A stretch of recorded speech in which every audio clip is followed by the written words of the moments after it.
Comment apprendre à affronter les peurs? Salut, c'est Antoine Charlet pour une série de vidéos, en tout cas d'astuces pour les entrepreneurs pour apprendre à développer et créer son activité professionnelle grâce à des techniques toutes simples pour les mettre en place. Donc ce que je te propose dans cette série de vidéos dans les jours et mois à venir, c'est à te procurer un petit carnet, prendre un stylo et de mettre en application ce que je vais te proposer. Tu vas voir que si tu le mets en action, il va se passer de grandes choses pour toi. Donc c'est parti, go!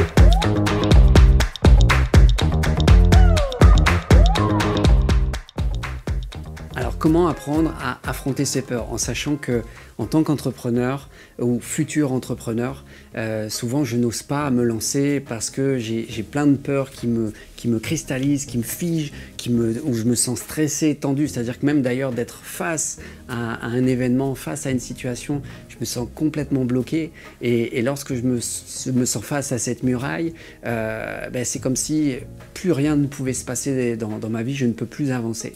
Alors il y a des techniques, il y a des astuces justement pour oser franchir cette peur, oser franchir cette muraille. Et donc je te l'explique en 3 points. C'est parti. Alors la première déjà, c'est que lorsque j'ai peur, c'est de pouvoir identifier cette peur en me disant ok, de quoi est-ce que j'ai peur là tout de suite maintenant? Et ça je t'invite vraiment à l'écrire. De quoi est-ce que j'ai peur? Qu'est-ce qui m'empêche d'aller de l'autre côté? Qu'est-ce qui m'empêche d'atteindre mon rêve? Très très très important d'identifier la peur. Voilà, première étape. Ensuite, deuxième étape, c'est mesurer la peur, c'est-à-dire à quel niveau je l'estime, savoir déjà sur une échelle de 1 à 10, est-ce que j'ai peur à 5, est-ce que j'ai peur à 9, est-ce que j'ai peur à 10, je suis complètement bloqué.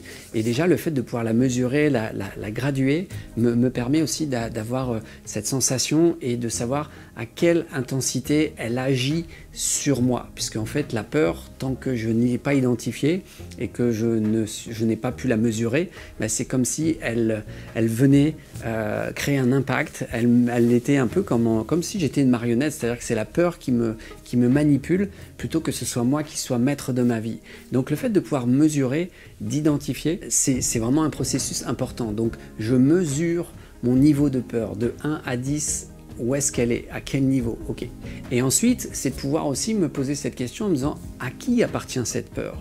Est-ce que cette peur m'appartient réellement parce que j'ai vécu l'expérience et que ma croyance me dit que oui, si je revis la même chose, je vais revivre la même situation, donc j'ai peur, je veux me protéger, il y a un danger pour moi? Ou est-ce que c'est une peur que j'ai reçue, que l'on m'a transmise, qui peut être de mon éducation, de mes parents, de mes proches, où j'ai entendu dire que tiens, si je faisais ça, il pouvait se passer ça pour moi. Et ça aussi, c'est important de pouvoir dire, ok, est-ce que c'est une peur qui est réelle, que j'ai déjà vécue, ou est-ce que c'est une peur qu'on m'a transmise? Parce que là aussi, encore une fois, lorsque je mets le doigt sur cet aspect-là de ma vie, sur cette peur-là, je peux me permettre après derrière de m'en libérer de plus en plus et de mieux en mieux. Donc voilà la deuxième astuce. Donc je t'invite encore une fois à écrire la peur, ok, la graduation de 1 à 10, et ensuite d'où elle vient? Est-ce que je l'ai vécue? Est-ce que c'est un souvenir? Est-ce que c'est une mémoire? Est-ce que on me l'a transmise? D'où ça vient? Voilà. Et troisièmement, en fait, c'est les dépasser. C'est-à-dire qu'une fois que j'ai pu les identifier, j'ai pu les mesurer, mais c'est là où ça m'amène à comprendre est-ce que je peux y aller? Est-ce que c'est un fantasme de mon esprit? Est-ce que c'est un souvenir, une mémoire? Ou est-ce que c'est quelque chose qui est réellement palpable? Dans le sens où j'ai peur de sauter du pont parce que si je saute, je vais m'écraser, je vais mourir. Là, ok, là c'est tangible, je sais qu'il y a un réel danger pour moi de mort. Par contre, est-ce que je me dis juste, tiens, j'ose pas me lancer, j'ose pas créer mon entreprise parce qu'il va se passer ci, il va se passer ça, il va se passer d'autres trucs, et je suis déjà en train de projeter un échec de ma part, peut-être parce qu'on m'a transmis cette peur-là. Est-ce que j'ai peur de rater parce qu'on m'a peut-être dit aussi quand j'étais plus jeune que j'étais bon à rien, ou que tout ce que je faisais c'était nul, ou ainsi de suite. Et c'est en ça où, lorsque j'ai pu identifier d'où venaient ces peurs, là je peux me permettre de les dépasser. Dans le sens, est-ce que j'ai un réel risque de mort? Est-ce que je me mets réellement en danger si je passe à l'action?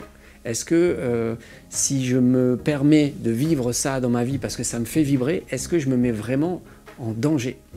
Parce qu'une fois que tout ça est éclairci, c'est là où après je me remonte les manches, parce que ça me permet de me connecter aussi à ma passion, à ce qui me fait vibrer. D'ailleurs, si tu es un entrepreneur de cœur, ce que j'appelle un entrepreneur de cœur, c'est quelqu'un qui est passionné, qui vibre et qui adore ce qu'il fait. Il pourrait y passer des journées, des mois, des années à diffuser, à partager cette expertise. C'est important de se connecter à ça pour pouvoir oser traverser et se rendre compte qu'au final, cette muraille ou ce mur que je pensais être tangible, je m'aperçois qu'en fait c'était simplement une illusion, une pensée qui s'était matérialisée devant moi, et lorsque j'ose traverser ça, derrière je me rends compte que waouh, il y a un nouveau résultat qui se met en place. Parce qu'encore une fois, la peur, c'est comme si c'était les limites de ma zone de confort. C'est comme si c'était ma muraille de la zone de confort. Et lorsque je me permets de sortir de cette zone, mais ça nécessite vraiment de faire preuve de courage. Parce que ça, souvent d'ailleurs, là ça moi je le vois avec les personnes que j'accompagne, souvent lorsque je leur dis « Est-ce que ça c'est facile pour toi si on mettait ça en place ?» « Ah oui, oui, ça serait facile. » Alors c'est que c'est pas encore assez. Va chercher la marche supplémentaire qui te permet, qui va venir te brasser un peu, qui va venir te titiller, où ça va pas être super confortable. Et pourtant, c'est là-dedans, c'est dans cette résistance-là que se passe la magie.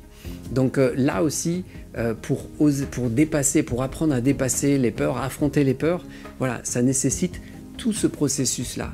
Commence d'abord par les clarifier, c'est super important. Clarifie la peur, identifie-les, mesure-les, vois d'où ça vient, et puis après, à partir de là, c'est ok, maintenant je me connecte à ma passion et je passe à l'action, j'y vais, go. Et à chaque fois, pour moi je le vois, j'en ai fait l'expérience, j'en fais encore l'expérience aujourd'hui, parce que je ne peux pas prétendre que j'ai jamais peur, j'ai des peurs moi aussi. Par contre, je sais que lorsqu'il y a cette peur, je fais ce processus-là en me disant, voilà, ok, cette peur, elle agit comment sur moi? D'où elle vient? Si je la mesure de 1 à 10, elle est à combien? Et le fait de pouvoir me dire, tiens, par exemple, elle est à 9. Ah, ouais, ok, elle agit autant que ça sur moi, d'accord. Je vais aller voir pourquoi. Qui est-ce qui me l'a transmise? Est-ce qu'elle est réelle? Et une fois que je pose tout ça, il y a un moment où c'est comme si j'avais déconstruit toute cette peur, et ça m'aide à oser traverser, à agrandir ma zone de confort, ou en tout cas à sortir de ma zone de confort. Et c'est en osant sortir de cette zone de confort, en osant dépasser les croyances, que je peux constater mon pouvoir de création. Et donc je t'invite vraiment à en faire de même. Voilà, en tout cas, si cette vidéo te parle, je t'invite à la liker, à la partager, à la diffuser autour de toi, à tes amis qui sont peut-être entrepreneurs ou qui souhaitent entreprendre pour une vie, se sentir plus libre, en tout cas d'être dans leur autonomie. Et je te dis à très vite pour une prochaine vidéo. Merci pour tes commentaires, bye bye.